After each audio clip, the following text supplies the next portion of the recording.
biskopper nu diskuterer, om lovgivningen skal ændres. En diskussion, som Ayhan og Jeanette Tunaville ser frem til, selvom den for deres vedkommende kommer lidt for sent. Udpakning i soveværelset i villaen i Fredericia. Det var altså ikke noget vid. Det var det. En uges bryllupsrejse i Frankrig har netop afsluttet en drøm af et bryllup for Jeanette og Ayhan Tunaville 12 dage tidligere. Et bryllup, der hed alt og dog.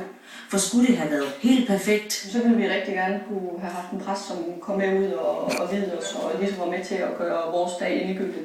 Brylluppet blev holdt på Hindsgavl Slot. Slottet og den store have ude til landet, det gør jo, at det var et unikt sted at blive gift i. Fordi Ayhan er muslim, havde parret ikke lyst til at blive viet i en kirke. Alligevel ville de gerne have en kristen præst, da Jeanette er døbt og konfirmeret. Hvad er forskellen på at kunne blive viet af en præst uden for kirken og så stå i kirken? Et bryllup er jo en meget, meget unik oplevelse, som man kun formentlig for de fleste oplever en gang i sit liv. Og det at kunne få lov til at endegylde tingene og selv bestemme sin lokalisation, det gør også, at det føles som helt dejligt. Altså, det giver noget sjæl. Det er landets biskopper, der til september skal diskutere, om de vil tillade en kirkelig vielse uden for kirkens 4 vægge.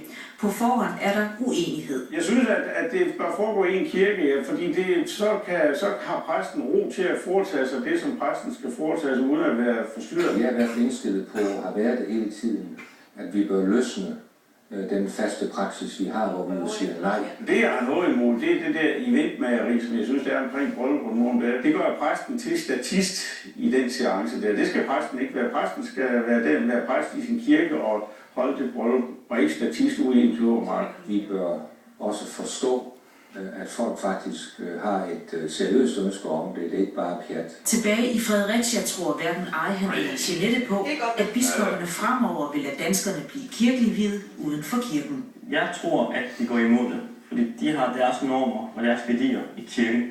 Det tror jeg ikke, det vil have uden for Guds hus.